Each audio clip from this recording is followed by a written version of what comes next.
다양한 장르의 이야기를 들려주는 이야기 극장. 구독과 좋아요는 큰 힘이 됩니다. 그럼 지금 시작합니다. 설계된 핏줄 제2부 가면의 성체 제1장 다시 시작되는 설계. 남해의 파도는 5년 전이나 지금이나 변함없이 비릿하고도 시원한 숨을 뱉어내고 있었다. 깎아지른 절벽 끝에 자리 잡은 작은 돌담집. 그곳의 마당에는 이제 제법 손이 야무져진 5살 아이 윤슬이의 웃음소리가 자갈밭을 굴러다니고 있었다. 서연은 마루에 앉아 아이가 나뭇가지로 바닥에 그림을 그리는 것을 지켜보았다. 5년이라는 시간은 서연에게서 날카로운 긴장감을 걷어내고 대신 부드러운 단단함을 입혀주었다. 태강그룹에 촉망받던 디자이너 강서연은 사라졌지만 이제 그녀는 이름 없는 포구의 소박한 민박집 주인이자 윤슬의 엄마로 완벽히 정착한 듯 보였다. 하지만 평화는 언제나 유리 공예처럼 위태로웠다. 윤슬아, 아빠 오신다. 이제 그만 들어가서 손 씻자. 멀리 고갯마루를 넘어오는 낡은 트럭 한 대가 보였다. 윤재였다.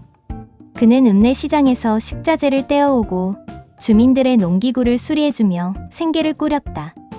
차가운 대리석 바닥을 걷던 황태자의 걸음걸이는 흙먼지 묻은 투박한 장화에 익숙해졌고 그의 눈은 더 이상 누군가를 감시하거나 압도하지 않았다.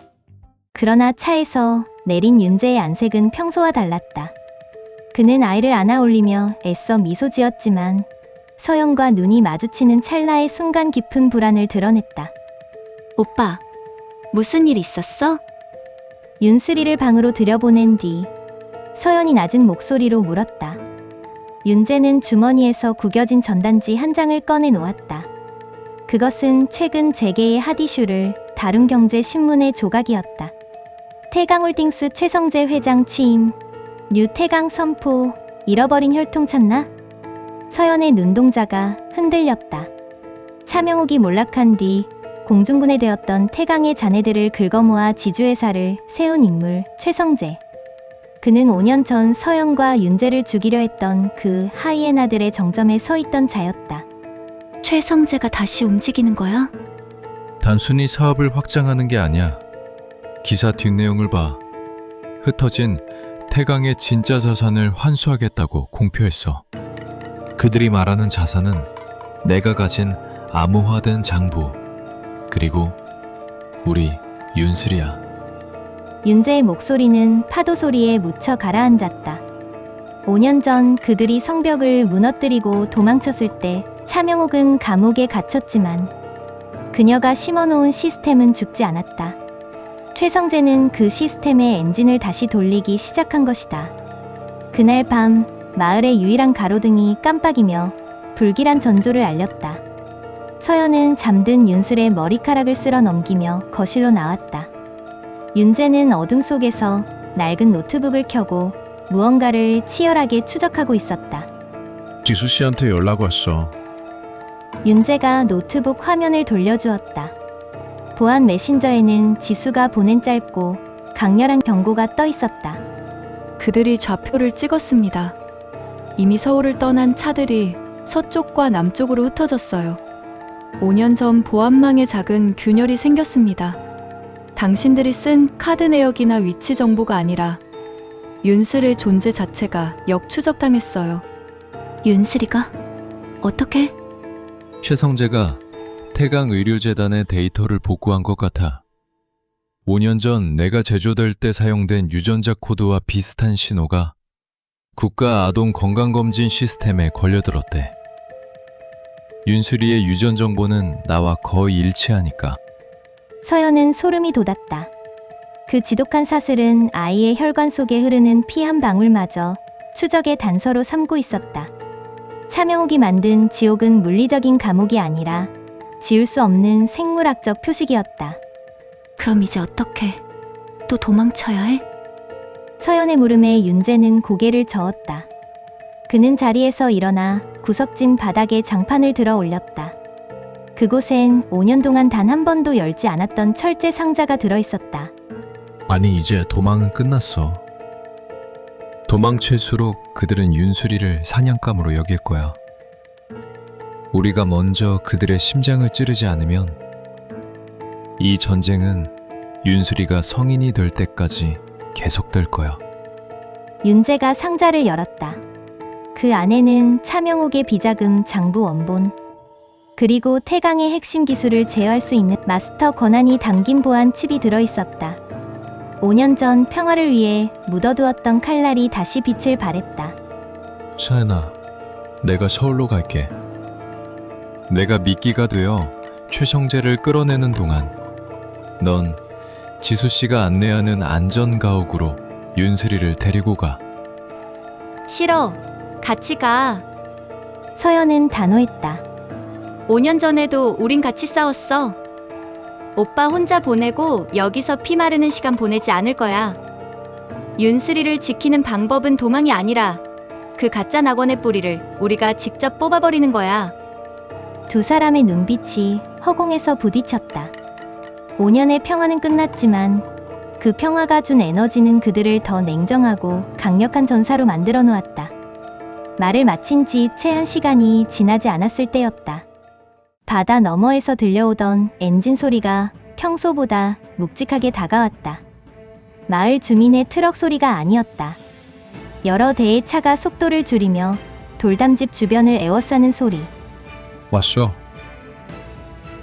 윤재가 서연의 어깨를 누르며 창밖을 살폈다. 안개 자욱한 마당으로 검은 양복을 입은 사내들이 짐승처럼 스며들고 있었다. 그들은 요란한 경고도 협박도 하지 않았다. 오직 타깃을 확보하기 위한 기계적인 움직임뿐이었다. 현관문이 부서지며 건장한 사내 둘이 안으로 들이닥쳤다.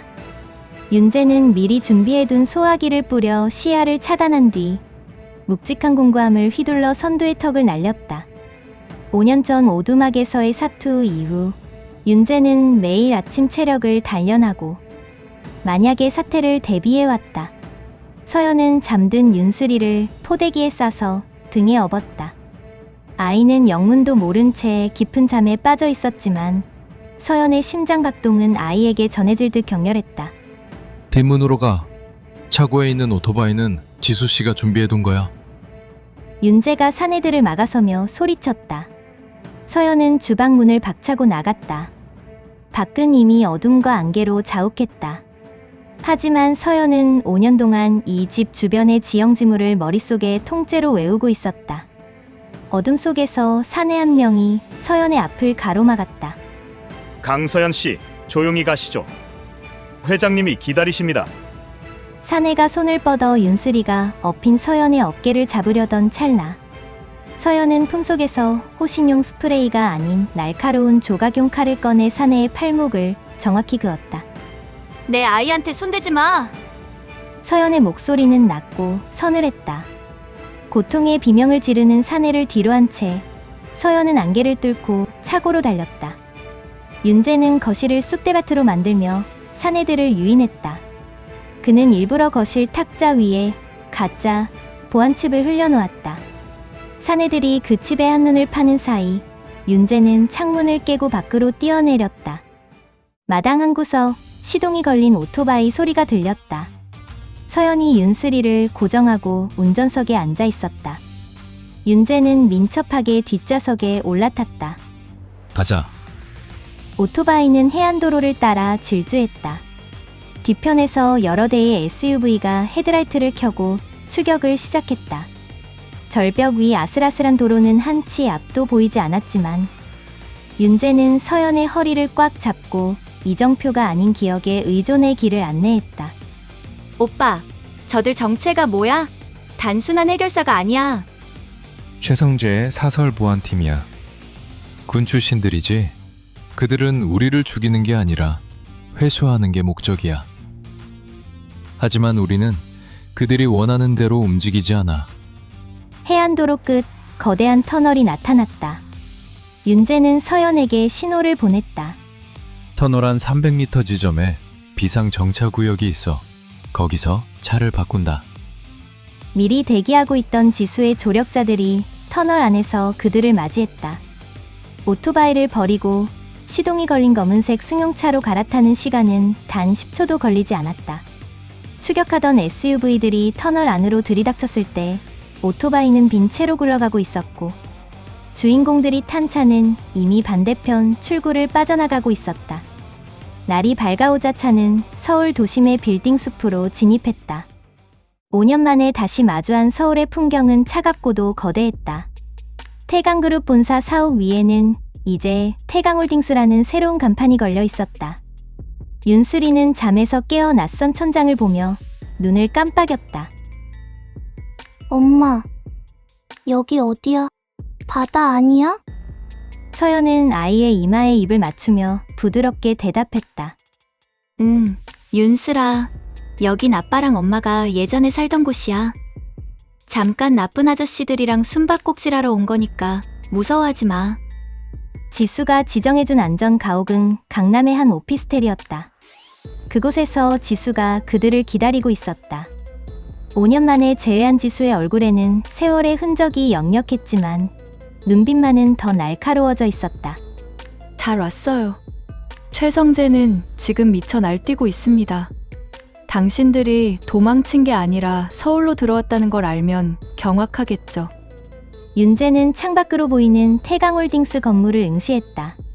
최성재는 내가 가진 지분과 장부를 이용해 태강을 완전한 자신의 제국으로 만들려 하겠지.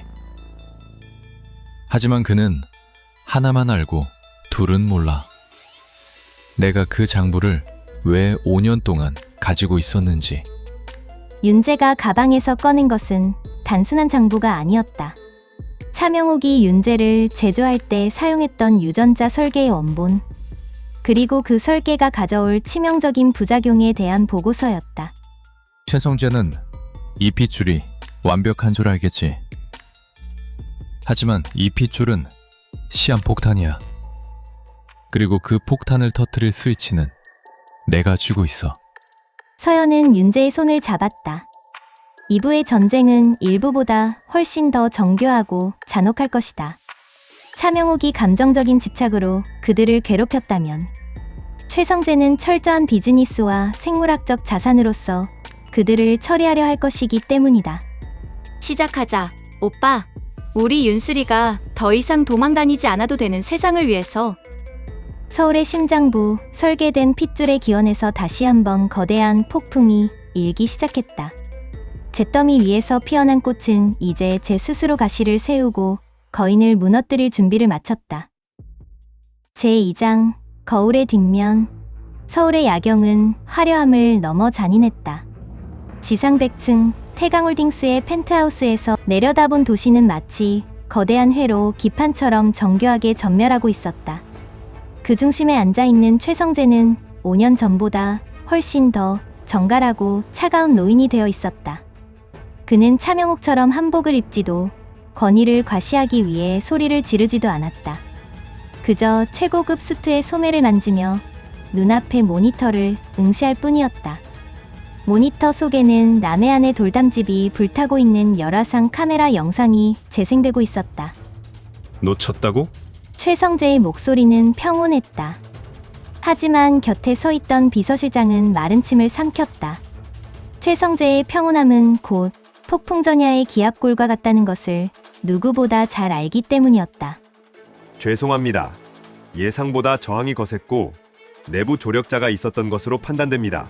현재 서울 진입로의 모든 CCTV를 분석 중입니다. 내부 조력자라. 지수, 그 아이겠지. 차명옥 밑에서 숨죽이고 있다가 이제야 제 주인을 찾은 모양이야. 최성재는 위스키 잔을 흔들며 얼음이 부딪히는 소리를 즐겼다. 그에게 윤재는 조카도 인간도 아니었다.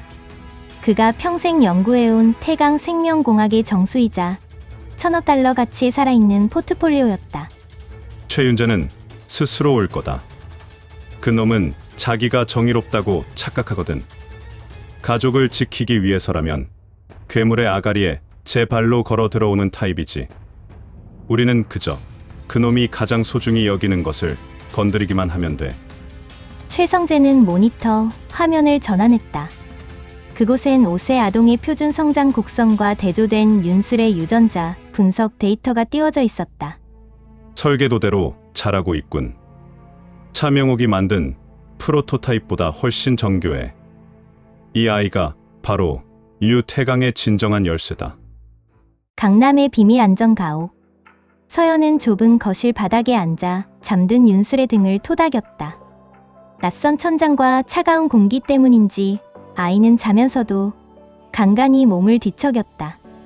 5년 동안 바닷바람을 맞으며 지켜온 평화가 단 하룻밤 만에 유리 조각처럼 박살난 현실이 여전히 믿기지 않았다. 주방 식탁 등 아래 윤재와 지수가 마주 앉아 있었다. 지수는 가져온 서류 가방에서 암호화된 태블릿 PC를 꺼내 보였다. 최성재는 차명옥보다 훨씬 지독해요. 차 회장이 혈통이라는 관념에 집착했다면 최성재는 데이터와 특허에 집착하죠. 그는 윤재 씨를 단순한 후계자가 아니라 태강 생명공학이 보유한 지적 재산권의 핵심으로 보고 있어요. 즉, 윤재 씨와 윤슬이의 몸 자체가 태강의 소유라는 논리죠. 윤재는 입술을 짓씹었다. 나를 물건 취급하는 건 익숙해. 하지만 내 딸까지 그 지옥 같은 연구실에 샘프로 만들 순 없어. 그래서 더 위험해요. 최성재는 이미 법무팀을 동원해 윤재 씨를 치매 상태인 선대 회장의 유산 횡령범으로 몰아넣을 준비를 마쳤어요. 사회적으로 매장한 뒤 보호라는 명목으로 강제 구인하려는 속셈이죠. 윤재는 지수가 건넨 자료를 넘겨보다 멈췄다. 그곳엔 최성재가 최근 비밀리에 투자하고 있는 바이오 뱅크의 위치가 적혀 있었다. 서울 근교에 폐쇄된 요양병원 지하. 그곳이 바로 차명옥의 설계도를 이어받아 더 잔혹한 실험을 이어가는 최성재의 본거지였다. 여기로 가야겠어. 윤재의 눈이 서늘하게 가라앉았다. 오빠, 안 돼. 뒤에서 지켜보던 서연이 다가왔다. 최성재가 판 함정이야. 오빠가 거기 나타나기만을 기다리고 있을 거라고. 알아, 서연아. 하지만 우리가 여기서 숨어만 있으면 결국 포위망은 좁혀질 거야. 최성재는 지금 자기가 모든 패를 쥐고 있다고 확신하고 있어. 그 확신이 가장 큰 허점이지. 윤재는 서연의 손을 잡았다. 그의 손은 거칠었지만 따뜻했다. 내가 가서 최성재의 시선을 끄는 동안 서연아, 네가 해야 할 일이 있어. 지수 씨랑 같이 태강홀딩스의 메인 서버에 접속해. 내가 내부에서 물리적 보안을 해제하면 5년 전 우리가 묻어두었던 그 폭탄을 퍼뜨려야 해. 새벽 3시. 서울 근교의 숲으로 둘러싸인 요양병원 건물은 죽음과도 같은 정적 속에 잠겨 있었다. 윤재는 검은색 윈드브레이커의 지퍼를 끝까지 올리고 담벼락을 넘었다. 지수가 건네준 특수 고주파 장비가 적외선 센서의 눈을 멀게 했다. 그는 지체 없이 지하 주차장의 환풍구를 통해 연구동으로 스며들었다. 5년 전 태강그룹 전략기획본부장으로서 수없이 드나들었던 비밀 시설들과 구조가 흡사했다. 차명옥의 그늘 아래서 익혔던 보안 체계들이 아이러니하게도 이제는 그녀의 잔당을 무너뜨리는 가이드북이 되어주었다.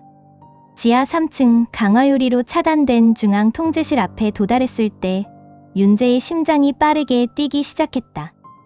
유전공학 실험실의 차가운 파란 조명 아래 배양 탱크들이 줄지어 서 있었다. 여전하군.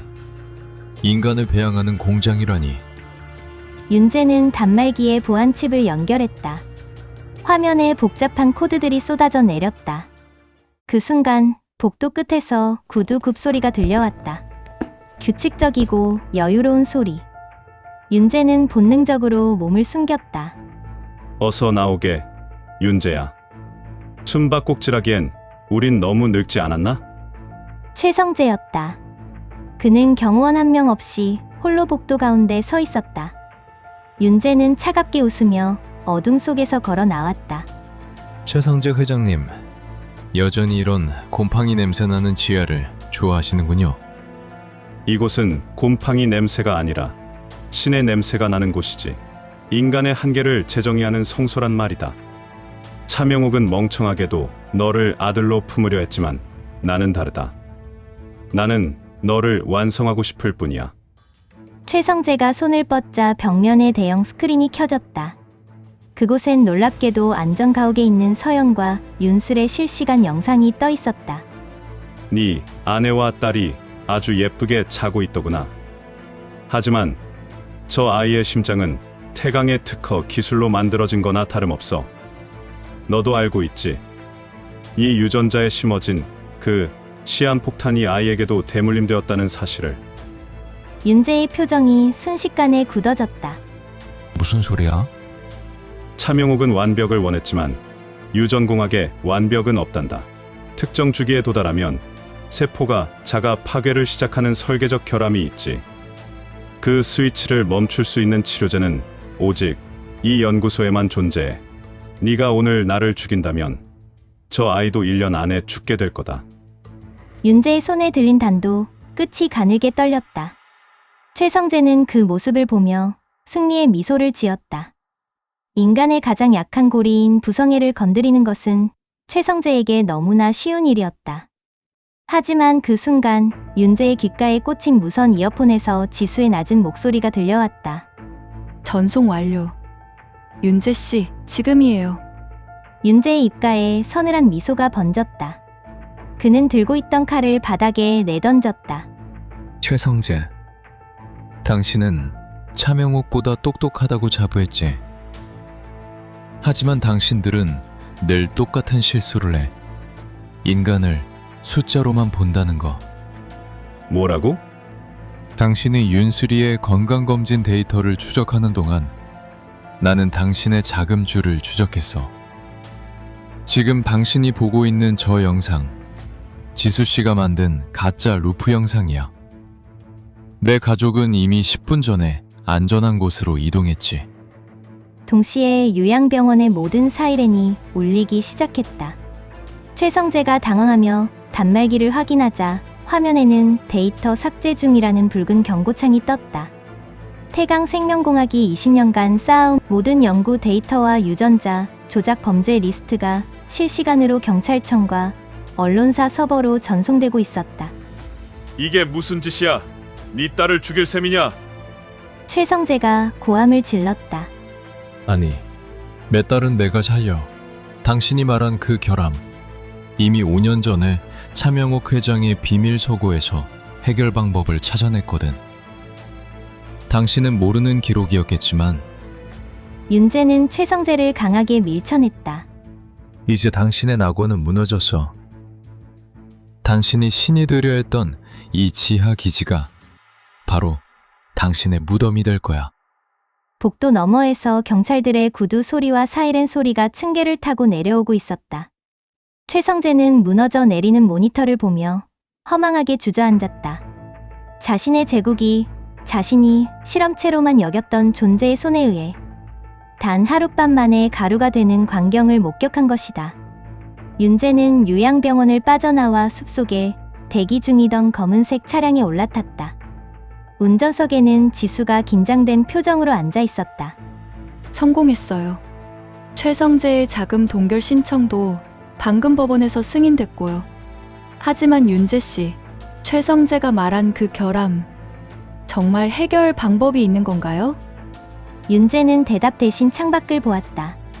멀리 동이 트기 시작한 서울의 하늘이 보랏빛으로 물들고 있었다. 아니요, 거짓말이었어요. 최성재를 흔들기 위한 블러핀이었죠. 하지만 상관없어요. 이제부턴 제가 직접 연구진을 꾸려서라도 찾아낼 거니까요. 태강의 자금이 아니라 저의 의지로 말이에요. 차는 강남의 오피스텔이 아닌 경기도 외곽의 작은 캠핑장에 멈췄다. 그곳 텐트 안에서 서연이 초조하게 밖을 내다보고 있었다. 윤재를 본 서연이 달려와 그를 껴안았다. 오빠, 무사했구나. 정말 다행이야. 미안해, 서연아. 너무 위험한 도박이었어. 서연은 윤재의 얼굴에 묻은 먼지를 닦아내며 고개를 저었다. 아니, 오빠가 옳았어. 이제 최성재도 우리를 쉽게 건드리지 못할 거야. 하지만 오빠, 윤슬이가 아까 자다가 깨서 오빠를 찾았어. 아이가 뭔가를 느낀 것 같아. 윤재는 텐트 안으로 들어가 곤히 잠든 윤슬의 옆에 누웠다. 아이의 고른 숨소리가 들려왔다. 최성재가 말한 시한폭탄이 사실이든 아니든 윤재는 결심했다. 이 핏줄에 새겨진 저주를 끊어내기 위해 자신의 남은 생을 바치겠노라고. 차명옥의 감옥을 부수고 나온 그들은 이제 최성재의 보이지 않는 사슬을 끊어내야 했다. 윤슬아, 아빠가 꼭 지켜줄게.